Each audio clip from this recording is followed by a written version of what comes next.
Should be illegal to wear that shirt on this podcast.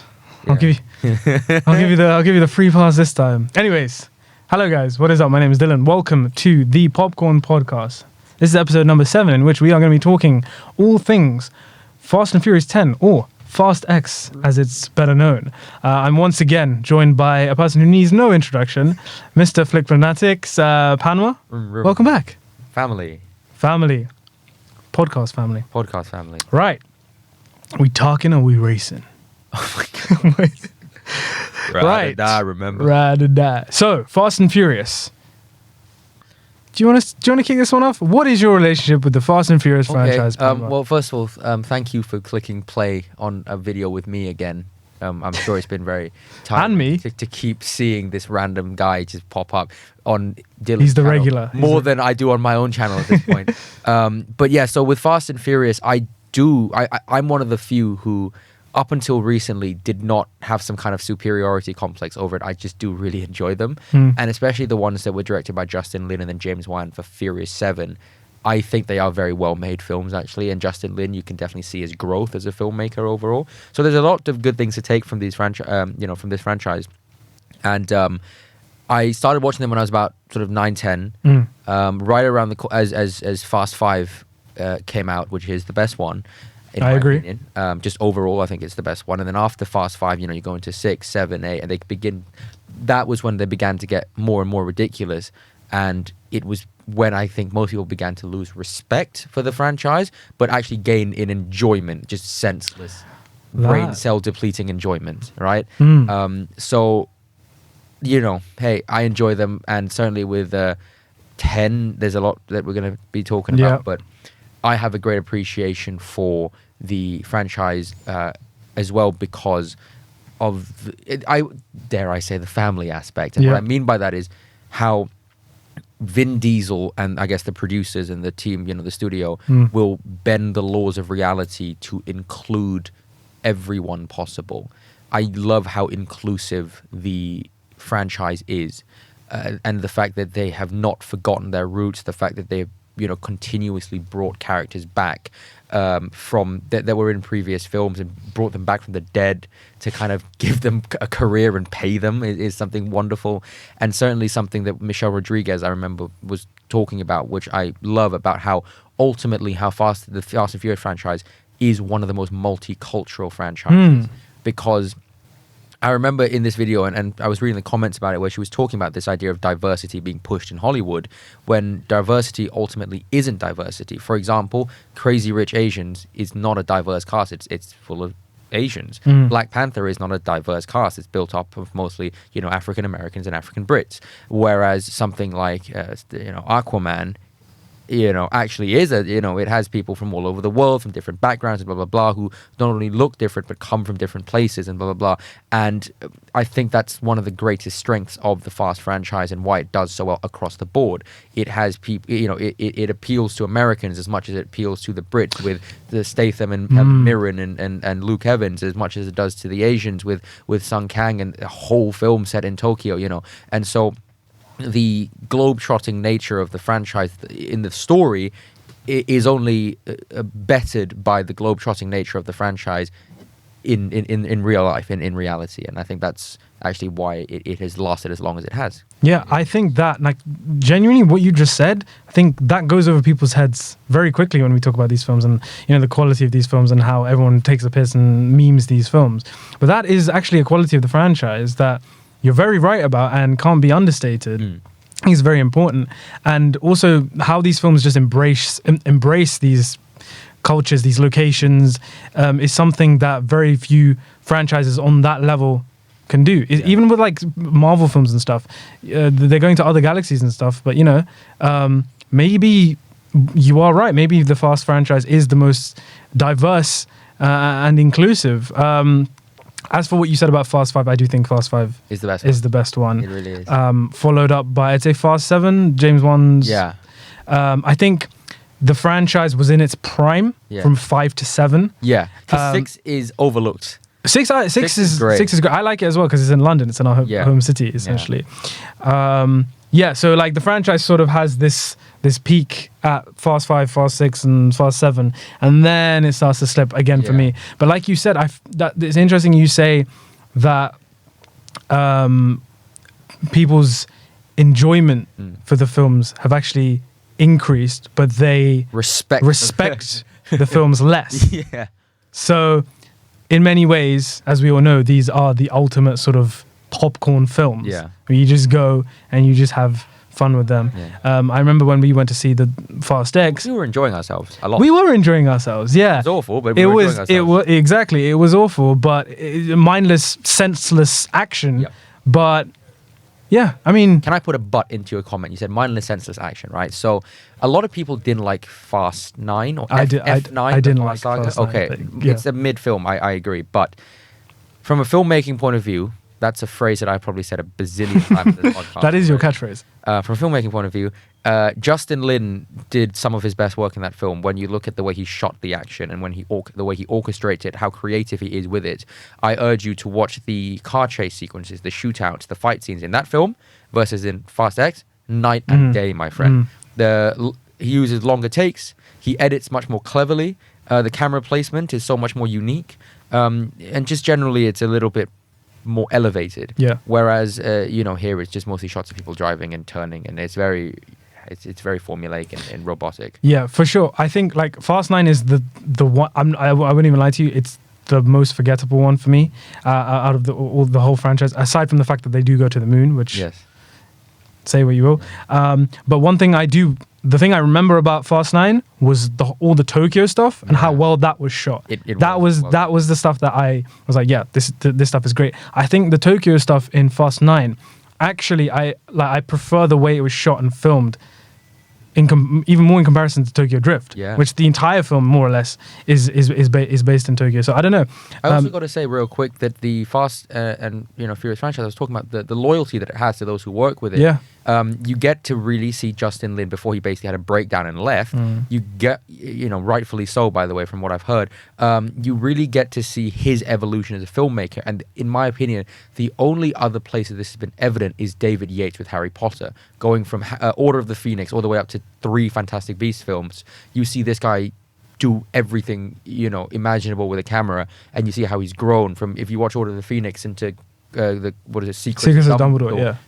He's grown so much, and the stuff that he's kept, the stuff that he's left, and it's all very interesting to watch as a filmmaker. And very rarely do you get franchises who are so loyal to their filmmakers and as much as they are with their casts. Yeah, loyal, but also maybe because if a film does well, they're gonna just keep them on, right? Yeah, like they like, why don't fix what ain't broken, right? Yeah. But no, that is an aspect that is often overlooked, like the growth of filmmakers within certain franchises. Because like you said, even if you do prefer a film that had a better plot that came before, you can still admire the filmmaking that comes after. Yeah. So, because they're 2 completely different aspects. But yeah, no. As for Fast 10 or Fast X, let's do a plot synopsis. So, and also spoilers for the film if you haven't seen the films. What plot? I'm going to try my best. I did not write this. I actually got this from Letterboxd. So here goes.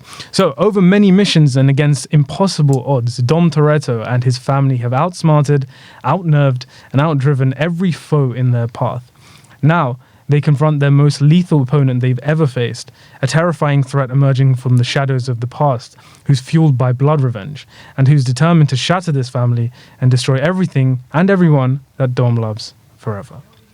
Cool. So, thoughts on Fast 10, PANWA? Overall. Enjoyable, trashy, messy, gloop boop. Gloop boop. Just... Yeah. I read a review somewhere that someone said it felt like it was an AI generated film. Yeah. It does. This is just confusing in every way. Okay, what can I contribute aside from waffle? Directing, filmmaking, cool, let's do that. I think Louis Leterrier, who basically had the very tough job of coming on to replace Justin Lin.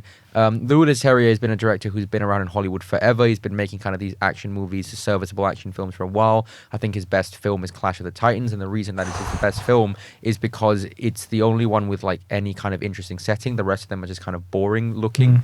Transporter, Incredible Now Hulk. You See Me. Now You See Me. know, Yeah. He's just a serviceable. He's like John M. Chu, who's also kind of just. He's been a safe. around. He's a safe choice. you know. Yeah. And here, it's safe, is all I can say. There is absolutely nothing interesting about the filmmaking whatsoever. There's maybe like one shot that starts inside the money vault and then it kind of comes out. It's a CGI shot, comes out, and then you show Jason Momoa towards the beginning. But aside from that, there is basically zero creativity. Every scene, the way it's shot, the locations that they use, the production design, the colors, the camera placement, everything I was praising Justin Lin for doing is done to like the bare minimum in this film. Yeah. It's, you know, every conversation is like shot, reverse shot, cut, you know, and even if you do cut, you know, there are directors who do it well, you know, the Coen brothers does it well, Fincher does it well, Tarantino does it well. And here it's just, it feels like, got it.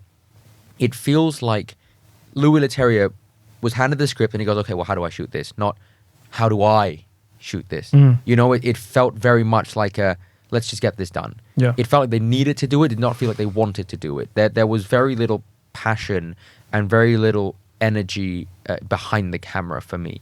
And that translates into every facet of the film, unfortunately, where, you know, because the film is so incredibly messy, it's very much like Infinity War, where everyone's split up, right? This is the one that everyone is split up.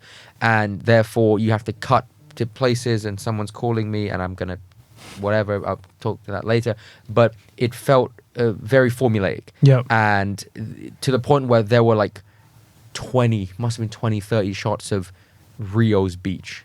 Whenever they went back to Rio, they just showed there were an establishing shot of a beach, an establishing shot of something, and then like loads.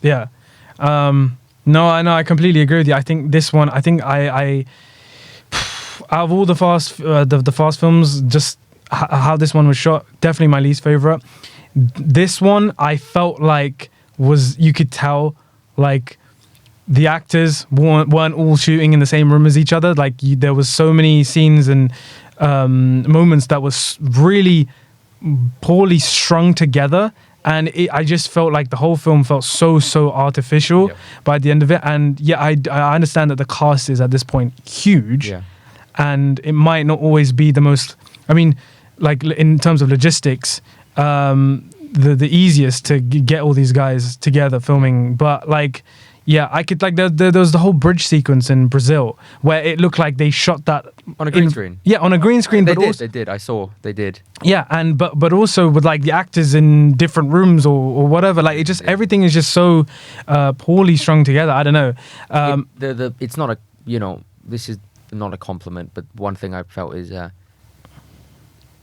it felt like a COVID film, even though it wasn't during COVID. Absolutely. You know what I mean by a COVID film? Where like everyone's just in separate rooms. For sure. And they have to do it for safety, and they're like no extras and stuff like that. It felt like every scene, for whatever reason, felt like it was on a set, even though, you know, and it probably was, you know. They just didn't utilize locations and they didn't utilize stuff very creatively, in my opinion. It's the first Fast and Furious film that cost a lot of money. Where I'm not sure. 350 mil. I don't know where that money went. Aside from the what cast, the hell? Aside from the cast, I do not know where that money went. That's crazy. Like give it like Avatar or something. 350 mil. Great. Like but No Time to Die is about 250 or 300. Yeah. You know where the money went. Yeah. You can see exactly. It's all on the screen. You know, say what you will about how the story or whatever, but that film, like, it looks expensive. You know, same with June or whatever. But this, I do not know. No, never. What was I gonna say? Jason Momoa. Yes. He's the new kid on the block. Yeah. What do we think about Jason Momoa? I mean, certainly he makes an impression. I think he definitely plays into the idea that it just, you don't need to take, as long as you know your lines, do whatever you want. Yeah. I think he certainly did. I think it's just people enjoying themselves at this point, which is fine. As long as, you know, there are no delusions of grandeur of hoping for Oscars or anything. As long as, you know, I think the Fast and Furious franchise has now become come act in our movie, we'll pay you extremely well, set you up for life financially, you can do just about anything, granted you kind of know your lines, and you can look kind of good. Come do the movie. But this is actually interesting you say this, because we were talking about which actors that haven't been in Fast and Furious films you would put in a Fast and Furious film, or who should be in the next one, or tell me. Well, I said Amber. You said Amber Heard. because she did drive angry with Nicolas she did Cage. drive. Well, she's always angry and she's very violent. I think any fight scene she has with a man, you probably wouldn't have to choreograph it or it wouldn't be anything really, quite frankly. So you know, you can cut that bit out if you want, or leave it in. It'd probably give you more views. But yeah, she'd feel like she would fit in just perfectly. You know, you can just have a fight anyone. Yeah, I was thinking about this also. I feel like anyone from the Expendables cast. Yeah, it's like Jet Li, Sylvester Stallone. I can see them rocking up in a fast film. Even like Keanu Reeves, maybe at some. I don't know. I got Samuel L. Jackson in there. Donnie Yen even. Oh no! Don't do this to him. Who knows? Scott Adkins. Oh, he's bound to be in it. He's bound to be in it. Zoe Saldana as well. Yep. Batista is obviously like an obvious one, but he's like the one. No. Yeah. I just because he's trying to get out. He's trying to do. He is. I think he would fit well, but he would. Yeah. But as in like in terms of wrestlers turned actors. Yeah. He's the best one. He's the best one, right? And like I've got Nick Cage because why the hell not? You know what? Oh my god, this would be incredible. I just thought of this. No way. They need to cast Ezra Miller and Amber Heard as siblings in the final film and have them fight and just watch the box office explode. Incredible. People would come to see that. People would come to see that. Yeah. There'll be protests outside the cinema, and then you'd have to fight your way into the cinema, but it would be a worthy experience. Awesome. At this point, the thing is, nothing is impossible at this point. No, right? it really is. With the Fast franchise.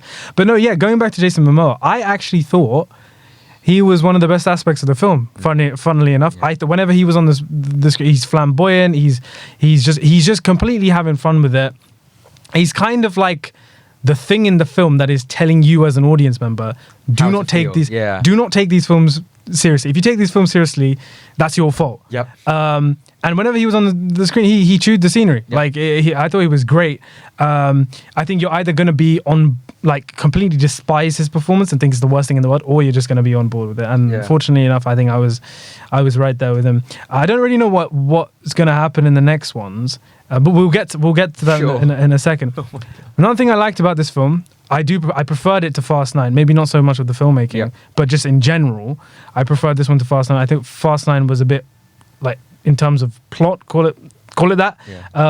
That was way overcooked. Yeah. Overcooked. But I liked sort of how they returned back to their roots. Like, I sort of liked how the film was linked to the Brazil stuff, because Fast 5 is like that was the best one for sure. Yeah, so it was nice to have some things tie back to that film. I like the fact now that we are kind of getting everyone back for the next one or the one after that, like Dwayne Johnson. Yeah. I laughed when Gal Gadot showed up though. Yeah. Even though we kind of knew that, or we heard that she was in the film. Because I laughed because she looks completely different to how she looks in like Fast 6, right? Because obviously she's gone off, had like made a massive career for herself by playing like Wonder Woman and whatnot. And she just shows up at the end with Michelle Rodriguez and Charlize Theron. Yeah, but like just in general, when I walked out the cinema for this one, I was like, I was just speechless. I didn't really know what to think. This is ridiculous. It really is. And it's like the first one that really cuts on a cliffhanger. Aside from maybe Fast 4 when Dom's like going to prison. Yeah, well, this is the thing, right? So Michelle Rodriguez, bless her, again, she was on a talk show and said, I've never seen a movie end this way before, or whatever, right? Like when she was hyping up the movie, and I guess they were going for like the Infinity War style ending. But the way this film ends, it's the reason people don't see it is because you shouldn't do it. Just in terms of like the rules of editing and like filmmaking, it's just like, okay, finish. Yeah. And it's like, and it wasn't in like a Thanos way where he was like, at the very least you have him sit down and the music's playing and it just cuts. And it's just like, are you sure like the editor like watched that? Yeah. And the director watched that and said that was okay? Like, are these not professionally trained, highly paid filmmakers? Yeah, this is the thing is, I know like we're not supposed to be taking these films seriously, but there was a point in the Fast franchise where you could tell the people involved in it actually cared. Still cared. Yeah. And now I think after sort of 8, it's really sort of start to go down. I mean, Justin Lin did what he could in Fast 9, but there's only so much he can do, right? But like, dare I say it, I used to get emotional in Fast films. I used to, like, from 5 to 7, like I said, when the franchise was at its prime, I used to have real investment in these films, in this family. Yeah. But yeah, now I don't really know. In terms of the new cast members, Sure. we spoke about Jason Momoa, and now we have Alan Richardson I love him. He's coming in. brilliant. We have Brie Larson Yeah. coming in. We have Daniela. Is it Melchua? Yeah. How do you say her name? I don't know.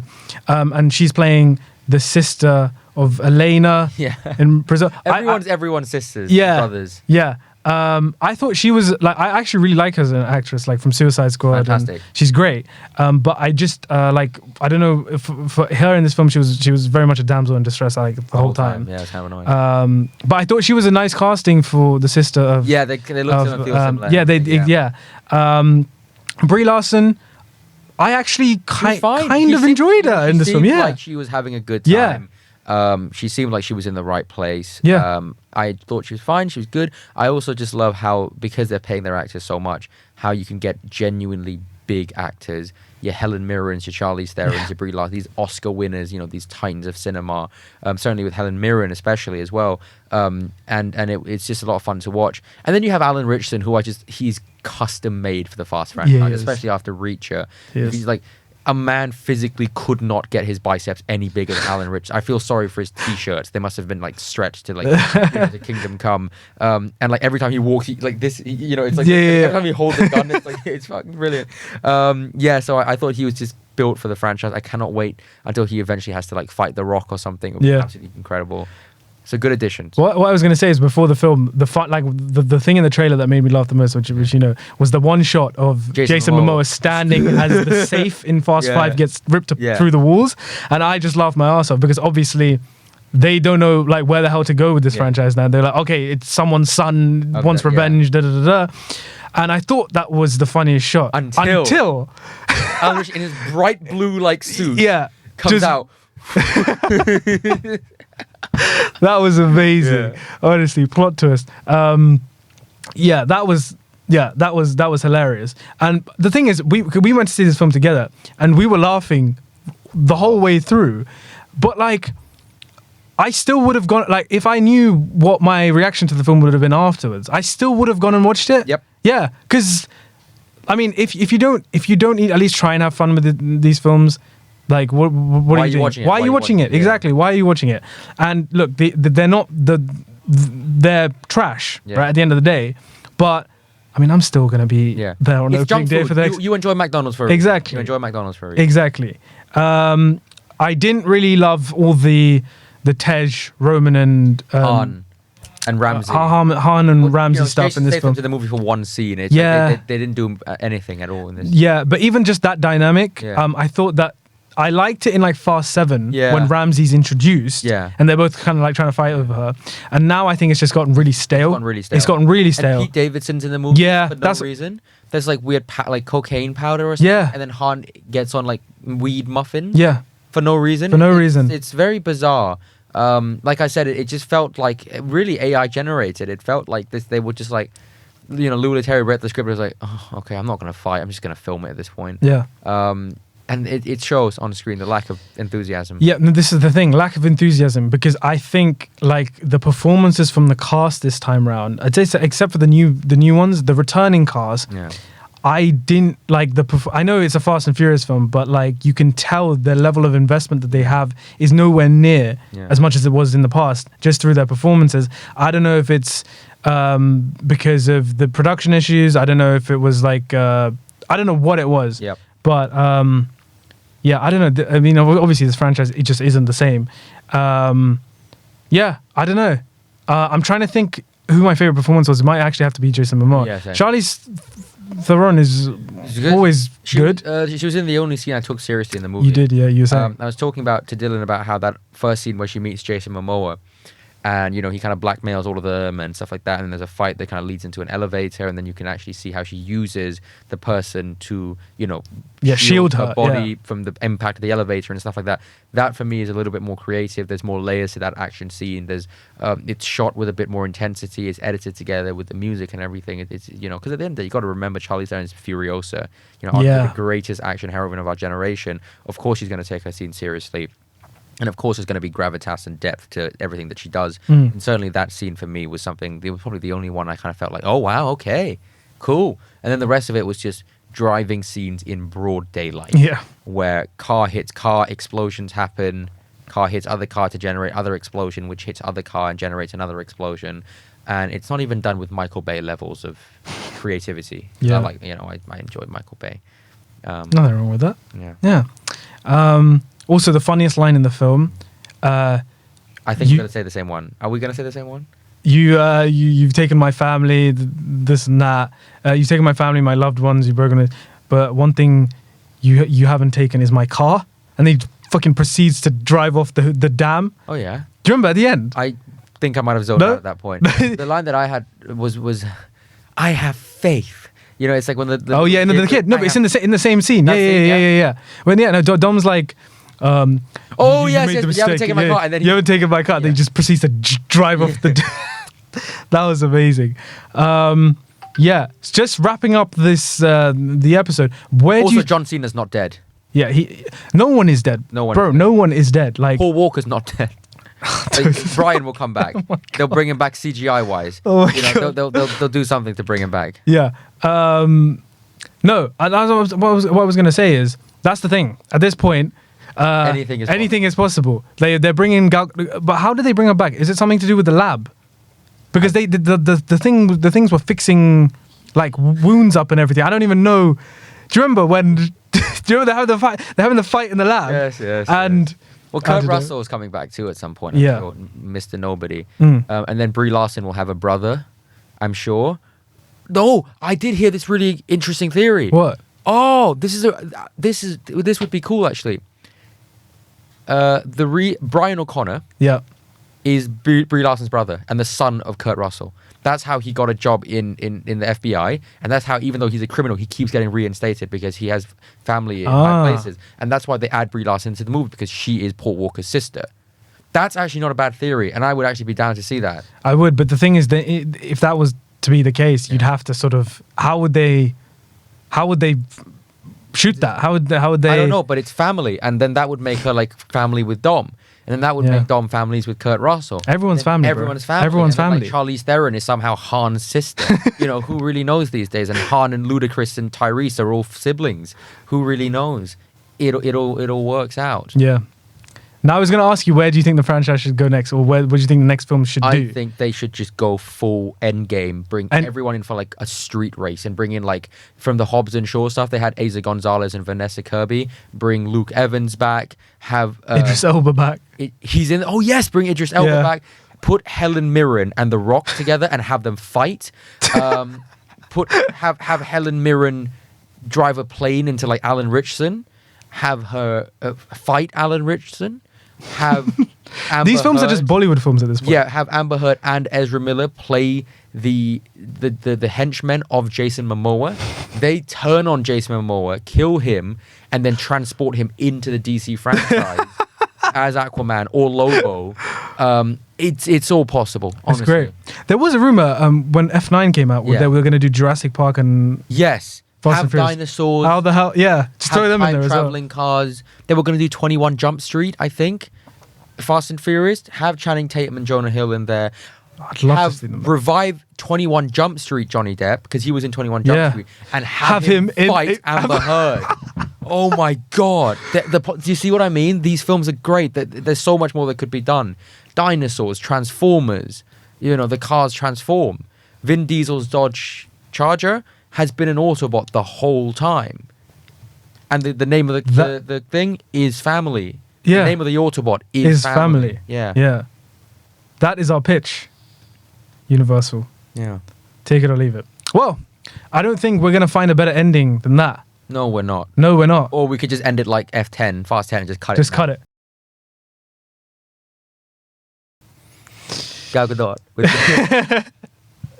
Well, on that note, guys. Hell no. I think that we're gonna wrap this episode off. Please. Yeah, please. It's been painful. But no, yes. Once again, thank you so much for coming on the podcast, PANWA. It's been a lot of fun. There's been zero structure to this episode whatsoever. It kind of reflects I feel the dumber by film. the end already. Yes, I've lost brain cells. But yeah, thanks for coming on as always. Look forward to the next episode, which will be hopefully on the new Spider-Verse film. So very, very exciting. Which will be good. Yes. Unlike. Yes, it'll be a serious discussion. Yeah. But for now, guys, thank you so much for watching and listening. And I will catch you very soon in the next episode. Peace.